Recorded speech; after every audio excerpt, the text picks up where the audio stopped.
peuple d'Israël est tombé lorsque Jésus est venu. Ils ne l'ont pas reconnu. Ils l'ont méprisé. Ils l'ont chiffonné. Donc beaucoup ont insulté le Seigneur de gloire. Ils ont craché sur lui. Ils n'ont pas reconnu qu'il était l'envoyé de l'Éternel. Parce qu'il n'avait pas la parure physique des hommes d'aujourd'hui. Parce qu'il n'avait pas les valeurs charnelles des hommes de leur temps. Ils l'ont insulté. Ils l'ont méprisé. C'est ainsi que je vois une génération insultante qui méprise son Dieu, qui méprise son roi, qui insulte son roi. Et ce peuple me dit qu'il veut sortir de l'exil. Je dis ça jamais. Tu ne sortiras pas jusqu'à ce que tu crées l'Éternel, jusqu'à ce que tu prennes l'engagement d'obéir à l'Éternel. Les apôtres, Pierre, ne pouvaient pas entrer dans son ministère parce qu'il n'avait pas compris qui était le Christ. Il n'avait pas atteint un certain niveau avec le Christ. Pierre, le grand Pierre, il n'était pas encore affermi. Pierre n'était pas encore affermi. Il fallait que Pierre s'affermisse encore. Pierre qui avait vu les miracles de Jésus. Il avait vu les signes et les prodiges que Jésus accomplissait. Mais le cœur de Pierre n'était pas encore affermi. Le cœur de Pierre n'était pas encore prêt à recevoir le Saint-Esprit. Pierre était là à côté de Jésus. Mais la Bible me dit, quand Christ a été arrêté, Pierre a fui. C'est ça aujourd'hui. Nous voyons des chrétiens fuyards. Ils abandonnent le Seigneur. Pourquoi? Parce que les situations deviennent difficiles. Ils abandonnent la vérité. Ils fuient la vérité. Ils fuient ce qui est droit, ce qui est juste. Pourquoi? Ils ont peur des hommes. Pierre devant les hommes, il a régné le Seigneur. Il a régné 3 fois. Pierre qui disait à Jésus, je vais te servir. Je marcherai dans tes voies. J'obéirai à ta parole. Je vais te servir. Ce même Pierre a régné Jésus 3 fois. Et pourtant, il a mangé le pain que Jésus avait multiplié. Il a vu les miracles que le Seigneur va accomplir. Le Seigneur l'avait envoyé en mission. Pierre est allé et les démons étaient soumis parce qu'il était en mission au nom de l'Éternel. Pierre a marché sur l'eau à sec parce que le Seigneur lui avait demandé de marcher. Pierre a vu le miracle de Christ, mais jusque-là, il n'était pas affermi. Jusque-là, il n'était pas ancré dans sa terre promise. Jusque-là, Pierre n'était pas encore ancré.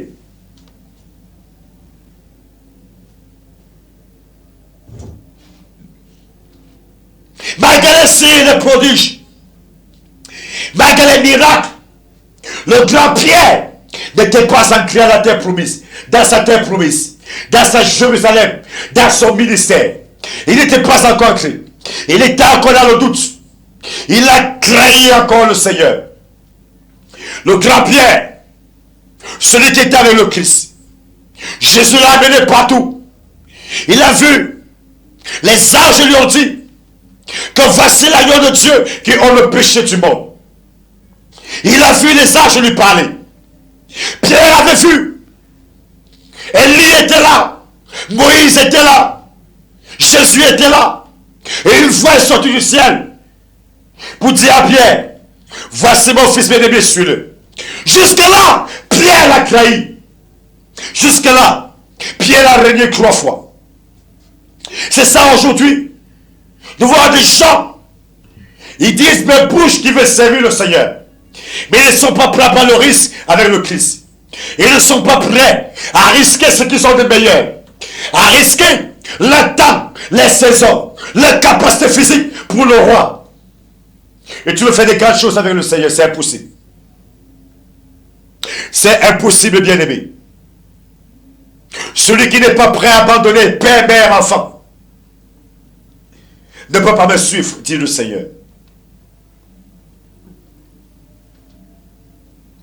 Celui qui n'est pas prêt à abandonner les choses de la terre, les choses de maintenant, pour suivre le Christ, n'est pas dit de le servir. Celui qui n'est pas dit de mépriser les choses de la terre, pour servir le seul roi d'Israël, il ne peut pas entrer dans son royaume. Pierre n'était pas encore ferme. Mais à un certain moment, après la mort de Jésus, Pierre a compris son erreur. Pierre a compris qu'il a péché contre l'Éternel. Pierre a compris qu'il était dans l'erreur. Pierre a compris que depuis des années, il n'était jamais entré dans sa Jérusalem. Il était toujours exilé, loin de la présence de Dieu. C'est en ce moment-là que Pierre, il prend la décision. Jésus le rencontre après sa résurrection. Et Jésus lui dit, Pierre, m'aimes-tu plus que les autres ne m'aiment? Pierre dit, Seigneur, tu le sais. Seigneur, tu le sais. Le Seigneur lui a posé la question 3 fois. Et la même question, le Seigneur te pose ce soir. Tu dis, Seigneur, je veux te servir. Je veux entrer dans ma Jérusalem. Je veux avoir une vie spirituelle rebâtie. Je veux avoir une santé rebâtie. Des finances rebâties. Une fécondité rebâtie. Un mariage rebâti. Des affaires rebâties. Le Seigneur te pose la question. M'aimes-tu plus que ceci ne m'aime? M'aimes-tu plus que ton pasteur ne m'aime? M'aimes-tu plus que les autres femmes ne m'aiment? Voilà la question que le Seigneur pose au Pierre. Le Seigneur commence à poser la question à Pierre. Pierre, m'aimes-tu plus que ceci ne m'aime? Pierre a répondu 2 fois. À la 3e fois, il était gêné de ce que le Seigneur lui posait la question. Parce qu'après l'avoir régné 3 fois, il fallait que les 3 fois aussi, que Pierre le confesse encore. Que Pierre confesse qu'il sera avec le Christ jusqu'au jour de la mort. Même au péril de l'épée. Oui, même au péril des sentences humaines qui sera au service de ce roi. Il a régné 3 fois. Il fallait qu'il réponde aussi 3 fois. Pierre, après ces événements, la Bible dit que le Saint-Esprit est descendu. L'Esprit Saint est descendu. Après la décision que Pierre avait prise, le Seigneur lui a posé la question 3 fois. Après cette décision, la Bible dit le jour de la Pentecôte, une puissance est descendue sur Pierre. Pierre, lui qui avait pris l'engagement de servir le Seigneur.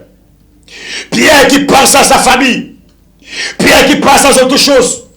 Mais parce que le Saint-Esprit était descendu. Après l'engagement pris avec le Seigneur, la puissance de Dieu est descendue sur Pierre. Et le même Pierre qui avait régné Jésus 3 fois a commencé à prêcher l'évangile. Il a commencé à parler de Christ. Une seule prédication.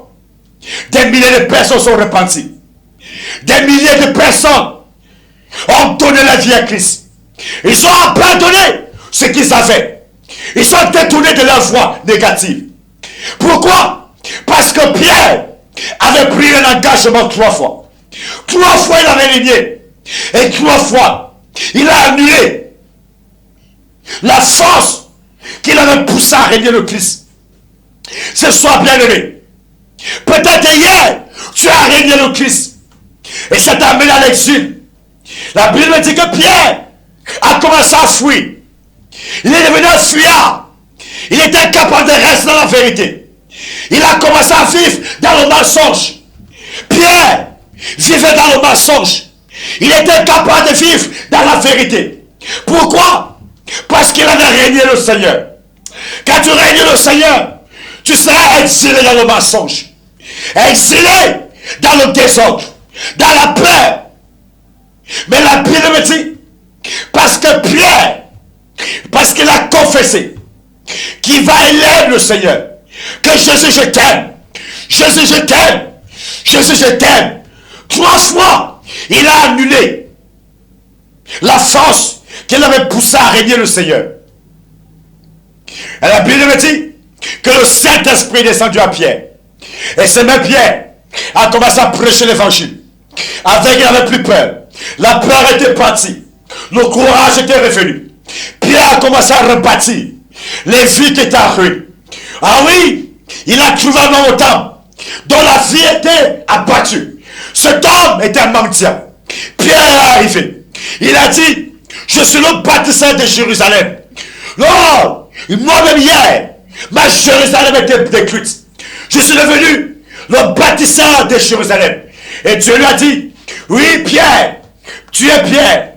Sur toi je bâtirai mon église.